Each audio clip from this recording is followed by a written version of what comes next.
سب میں کھڑا ہوتا ہے، مادہ اور غریب یہی سب میں کھڑا ہوتا ہے، چھوٹا اور بڑا بھی یہی سب میں کھڑا ہوتا ہے، دادا اور بوڑھا سب لوگ یہی سب میں کھڑے ہوتے ہیں اور سب لوگ کھڑے ہو کر اللہ کی بڑائی بیان کرتے ہیں. تو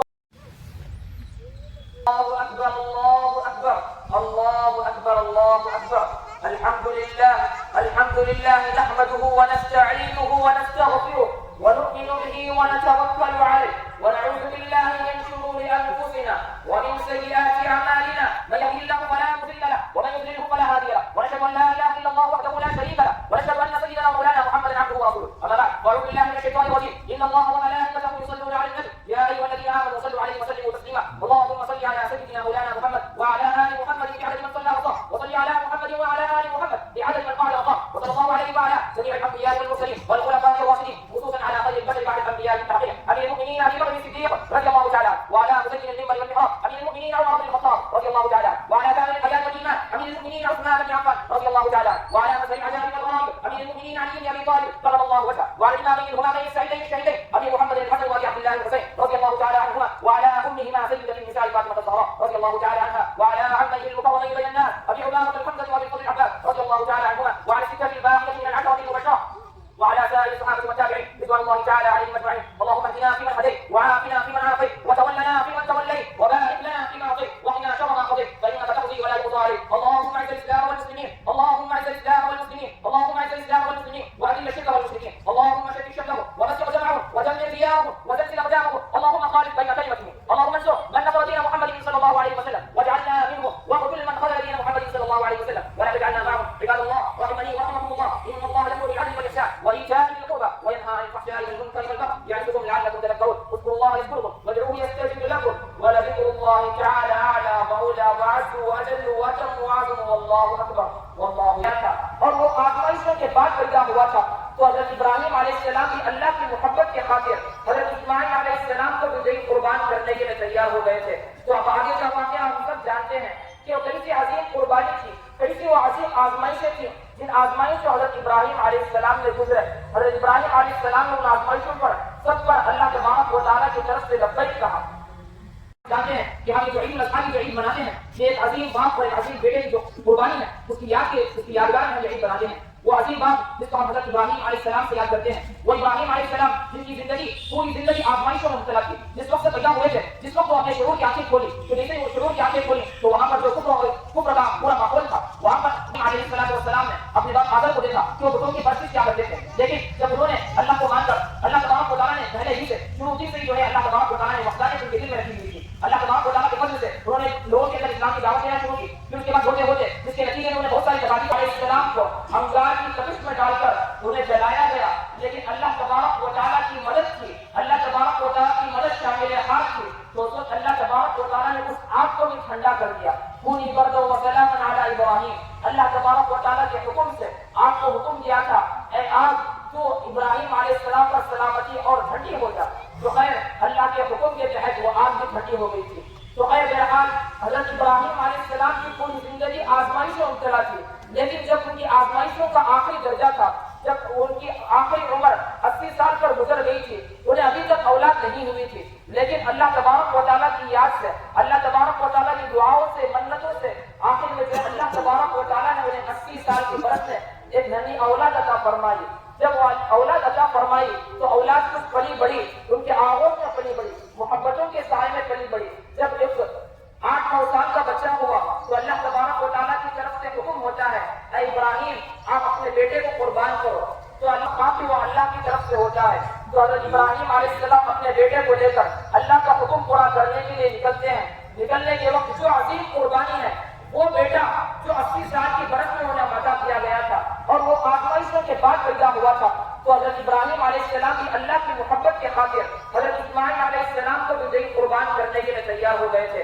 تو اب اللہ تبارک و تعالیٰ نے ان کی قربانی کی یاد میں ہمیں یہ عید کا موقع نصیب فرمایا. یہ عید کو ہم بعید نہ بنائیں. اللہ تبارک و تعالیٰ نے ہمیں جو یہ عید کا موقع دیا ہے اور یہ ہماری جو عید ہے یہ بھائیوں کی عید کی طرح نہیں ہے. ہماری جو عید ہے اللہ تبارک و تعالیٰ نے عید کو گزارنے کا دیا کہ سارے مسلمان ایک کھلے آسمان کے نیچے جمع ہو جائے اور کھلے آسمان کے نیچے جمع ہو کر اللہ کی بڑائی بیان کریں، اللہ کی بڑائی بیان کر آپس میں خوشیاں بانٹیں، آپس میں خوشیوں کو تقسیم کریں. اور یہ ہماری جو عظیم قربانی کی یاد ہے، یہ ہماری جو عید ہے، ہم اپنے ایسی عید بنائیں جس طرح حضرت ابراہیم علیہ السلام نے جس نیت سے، جس اخلاص اور خلوص کے ساتھ جو انہوں نے اپنی قربانی پیش کی ہے. ہم اس عید کے موقع پر ہماری قربانیاں پیش کرتے ہیں، ہمارے جانوروں کو ذبح کرتے ہیں. ہم یہ دیکھیں کہ ہم جو قربانیاں ادا کر رہے ہیں اس قربانی میں کوئی دکھلاوا تو نہیں ہے. حضرت ابراہیم علیہ السلام نے کبھی دکھلاوا نہیں کیا تھا. آج کل ہم لوگ یہ ہیں تو آتے ہیں اچھا بڑا بڑا تھوڑا جانور لا کر لے کر آتے ہیں اور دکھاتے ہیں دیکھو اور سیر کرانے لگتے ہیں اور یہ نمائش کرنے لگتے ہیں کہ کتنا ہمارا بڑا جانور کتنے پیسوں اور کتنے رقموں کو دے کر ہم لیا گیا ہے. خیر بہرحال ہماری بات ہم قربانیوں کو اخلاص اور خلوص کے ساتھ کریں. اور دوسری بات یہ ہے کہ ہمارے جانوروں کی جو ہم قربانی کرتے ہیں اس کے بہت سارے کچھ مسائل ہیں, اس کے بہت سارے کچھ جہاں تک ہو سکے جو حضرات قربانی کر رہے ہیں وہ خود قربانی ہاتھ سے قربانی کریں. اس لیے کہ نبی علیہ السلام نے جب مدینے میں 10 سال رہے تو ہر سال اللہ کے نبی علیہ السلام نے قربانی کی اور اپنے ہاتھ سے دی. تو سب سے افضل اور بہتر طریقہ یہ ہے کہ جو بھی قربانی کرنا چاہ رہے ہیں وہ خود اپنے ہاتھ سے لیں. ہاں یہ بات ہم کو نہیں ہو سکتا, اب ان کو نہیں معلوم ہے تو ایسے وقت جو ہے قربانی کرتے وقت سامنے کھڑے ہوں اور جن کو آتا ہے وہ سامنے آ کر قربانی کریں اور قربانی جس کے نام سے دی جا رہی ہے وہ اپنے سامنے کریں. اور ایک دوسرا مسئلہ قربانی کے تعلق سے یہ ہے کہ جو حضرات کی پہلی مرتبہ قربانی دے رہے ہیں وہ بہت سارے لوگ اشتہار کرتے ہیں کہ ہم اللہ کے نام سے دیں یا حضور کے نام سے دیں. بھائی ایک مسئلہ واضح طور پر میں یہ کہہ دینا چاہتا ہوں کہ قربانی جو ہے اللہ تبارک و تعالیٰ نے جسے طاقت اور قوت دی ہے, جسے استطاعت دی ہے, جسے اللہ تبارک و تعالیٰ نے مال و دولت دیا ہے, اللہ تبارک و تعالیٰ نے اس آدمی پر قربانی کو واجب قرار دیا ہے. اب سب سے افضل اور واجب یہ ہے کہ وہ اپنی طرف سے قربانی دے. اب رہا یہ مسئلہ آپ کے سوال کہ اللہ کی طرف سے دینا ہے یا حضور کے نام سے دینا ہے. بھائی سب سے پہلے اپنی طرف سے دیں. اللہ تبارک و تعالیٰ نے آپ کو استطاعت دی ہے تو آپ اپنی طرف سے دیں, اور اگر اور زیادہ استطاعت دی ہے تو آپ جو ہے حضور کے نام سے بھی دے سکتے ہیں اور اپنے گھر کے جو بڑے اپنے نام سے بھی دے سکتے ہیں. تو رہا یہ مسئلہ. اب قربانی کرنے کے وقت کیا پڑھا جائے؟ بہت سارے لوگوں کو اشکال ہے. دیکھا کہ عام طور پر معلوم ہے کہ قربانی کی جاتی ہے تو یہ کہنا ہے بسم اللہ اللہ اکبر, اس سے پہلے جو دعائیں ہیں دیکھا کہا جانا ہے انی وجہ وجہ للذی فطر السماوات والارض حنیفا وما انا من المشرکین, اور اس کے بعد جو ہے قل ان صلاتی ونسکی ومحیایا ومماتی للہ رب العالمین.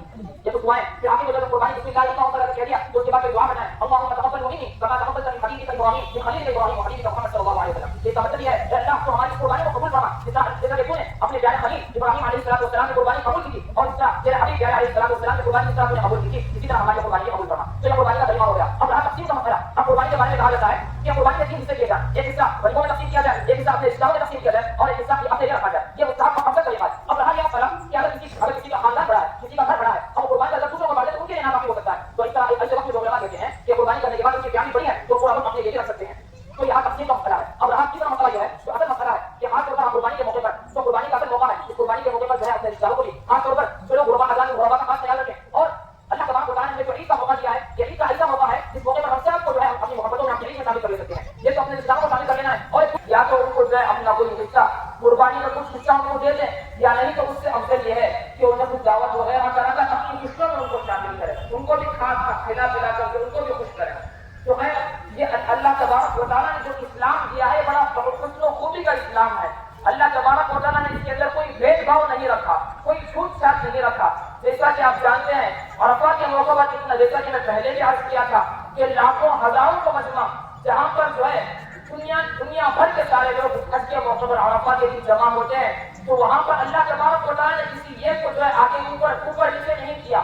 وہاں پر امیر و غریب بھی ایک ہی صف میں کھڑا ہوتا ہے, مالدار اور غریب بھی ایک ہی صف میں کھڑا ہوتا ہے. اور کیا اس عید کے موقع کو غنیمت جان کر اس عید کے موقع پر ہم جو ہے مسلموں کو اپنی محبت اپنی عید میں شامل کریں, اپنے خوشیوں میں شامل کریں اور اس کے ساتھ ساتھ اپنے جو رشتے دار ہیں اور جن سے ہم سے روٹے ہوئے ہیں ان کو بھی جو ہم سے بنائیں اور ان سے خوشی کا ماحول بنائیں. کیا کس طرح قربانی کرتے ہیں؟ قربانی کے موقع پر حضرت ابراہیم علیہ السلام نے اپنی اولاد کو اپنی جان کو قربان کرنے سے نہیں ہٹا دور نہیں کیے, بلکہ جس طرح کہ انہوں نے اپنی جان اور اپنی اولاد کو قربان کر دیا, ہم جو ہے ہمارا حال تو یہ ہے کہ ہم اپنی خواہشات کو قربان نہیں کر سکتے. آج کل کا ماحول یہ ہے کہ اللہ تبارک و تعالیٰ نے اپنی نمازوں کا موقع دیا, یہ نمازوں کو 5 نمازوں کا جو فریضہ دیا ہے, آج کل کا ماحول یہ ہے کہ ہم کسی وقت اپنی خواہشوں کو پیچھے کرنے کے لیے تیار نہیں ہے. آج کل جو ہے جیسا کہ انٹرٹینمنٹ کا موقع ہے, زمانہ ہے کہ ہر ایک آدمی چاہتا ہے کہ اپنی زندگی میں اپنی لائف میں جو خوشیاں ہو اور اسے غیر طریقوں بھی اپنانا چاہتے ہیں. تو ہماری نمازوں کا بھی خاص خیال رکھیں اور اپنی عید کے موقع پر جس طرح ہم اپنے جانور کو قربان کرتے ہیں وہ تو اس بات کی بھی نیت کریں اے اللہ اپنی خواہشات کی قربانی کرتے ہیں. ہم جب بھی ہم تیرے سامنے کھڑے ہونے کا موقع آتا ہے ہم کھڑے ہونے کے موقع کو غنیمت جان کر ہم اپنی خواہشات کو دور کرتے ہیں اور اپنی خواہشات کو لاکھ مار کر تیرے سامنے کھڑے ہونے کا اول پہلے ترجیح دیتے ہیں. تو خیر یہاں رہا یہ مسئلہ. اب آخری مسئلہ یہ ہے کہ صفائی اور ستھرائی کا مسئلہ خاص طور پر دیکھا جاتا ہے کہ خاص طور پر عید اور عیدوں کے موقع پر عید الاضحیٰ کے موقع قربانی کے موقع پر جو ہے صفائی ستھرائی سے بڑی کم نظر آتے ہیں. ہر جگہ جو ہے ولادتیں نظر آتی ہیں جس کی وجہ سے جو ہے غیر لوگوں کی اور بڑوں کی پریشان ہو جاتے ہیں. جب قربانی کا موقع ہو تو اس پر صفائی ستھرائی کا خاص خیال رکھیں. جہاں پر خون جانے کا جگہ ہوتی ہے, جہاں پر ولادت جانے کی جگہ ہوتی ہے وہاں پر پاک و صاف صفائی کا خاص خیال رکھیں. اور ہمارے سکول اور وقوع لیول کے لیے انتظام بھی کیا گیا ہے, اس کے لیے مستقل نمبر بھی دیا گیا ہے جو حضرات اس کے لیے صفائی ستھرائی اپنی جو صفائی ستھرائی کو دینا ہے اس کے لیے بھی اپنی طرف سے نمبر دیا گیا ہے. آپ حضرات چاہتے ہیں کہ اس نمبر کو بھی نوٹ کر لیں کہ وہ کہتے ہیں کہ اگر کہیں ولادت کو اٹھانے کا موقع ہو تو اگر کام کرتے ہیں تو وہ اپنے گھر کے پاس آ جائیں.